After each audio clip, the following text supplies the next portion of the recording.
Britain and the West could be at war with Russia next year. That is the stark warning from General Sir Richard Shirreff, a former NATO Deputy Supreme Allied Commander Europe. Yes, that is the subject of his new book. Although it is fiction, he says it could be in danger of coming true. And Sir Richard joins us now. Very good morning to you. Good morning.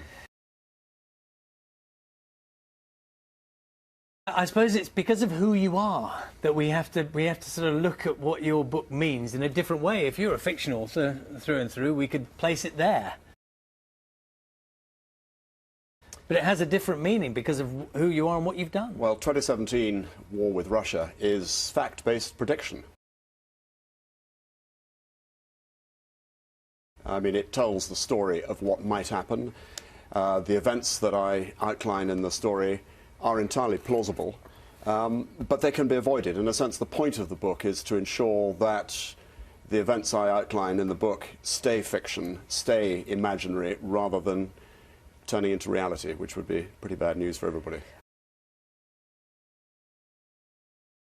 So it's an interesting approach, isn't it? Because you've based it, as you say, in a fictional thing happens, a hostage-taking situation, and from there things go, they escalate, don't they? Exactly. And I mean, clearly I don't know what might happen.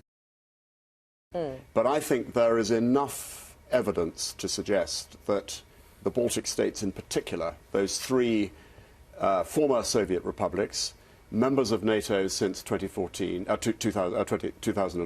yeah. Latvia, Estonia, Lithuania, are in a really vulnerable position. We've seen the dynamic that President Putin started with the invasion of Crimea in 2014. We've heard him talk about it is the will of the Russian people to see Russian speakers reunited with Russia. We've seen him use force to change the boundaries of Europe. And then on top of that, he's exercising, his armed forces are regularly conducting massive war games involving 20, 30, 40,000. And the scenario they practice is the invasion of the Baltic states, followed by what they call, rather chillingly in Russian military doctrine, nuclear de-escalation. In other words, we take what we want and then we hold the West to ransom by threatening with nuclear weapons. Now, that is an unimaginably grim scenario, and I apologise in a sense for bringing it to people's notice at breakfast time.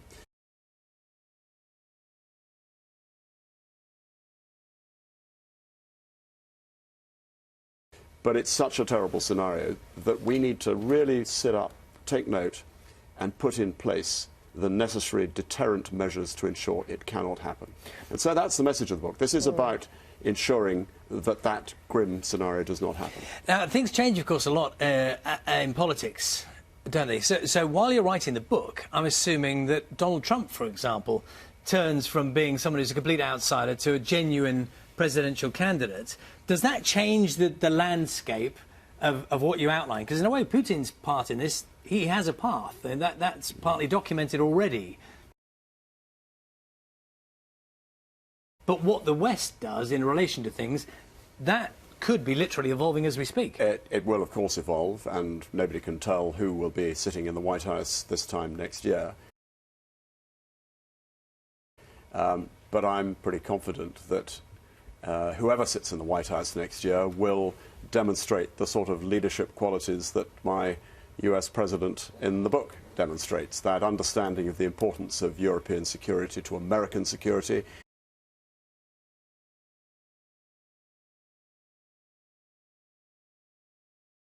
The importance of America to the NATO alliance, America's lead of the international community, and I'm confident that cometh the hour, cometh the man, or indeed, as in the book, cometh the woman.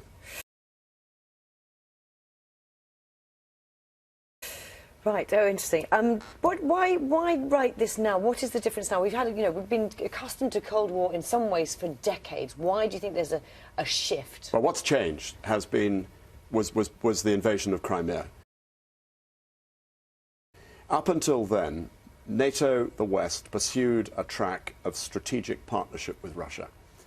But 2014 demonstrated unequivocally, and this is, you know, it's a sad reality, that Russia is, under the current leadership, is a strategic adversary. He has effectively ripped up the post-Cold War settlement of Europe. He's flouted international law, as I said earlier. He's changed international boundaries by force.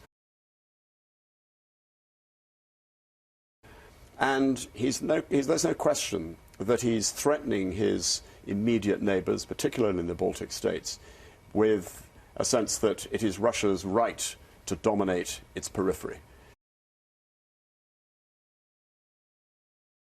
And that's simply, and of course the really dangerous thing is that those Baltic states are members of NATO, and any hint of a move on the Baltic states would trigger war because of the fact they're NATO members and because of that unconditional guarantee of Article 5 that an attack on one is an attack on all. And can I just ask, I mean, today's story today for us, I know you've been following it as well, the disappearance of this plane.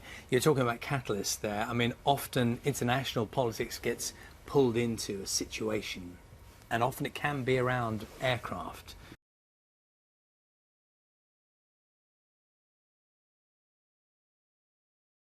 Accusations that fly. We're not at this stage yet in this situation, obviously, but that can be a catalyst, can't it? Well, anything can be a catalyst, and obviously it's far too early. It would be quite wrong to speculate in the context of the disappearance of this airliner. But you only have to look back 102 years, and here we are celebrating the anniversary of the Battle of the Somme this year.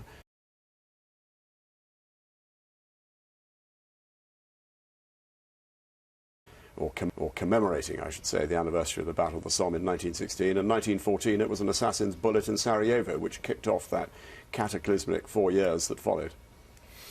So, thank you very much. Just really briefly, why do it in fictional form?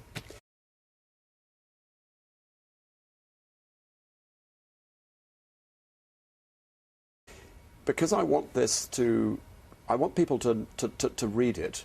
People who have no interest in defence. Now, if this was a retired general writing a learned tome, nobody'd read it.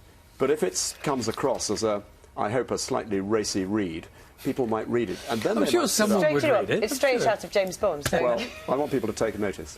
Thank you very much indeed. Richard Shirreff's book is called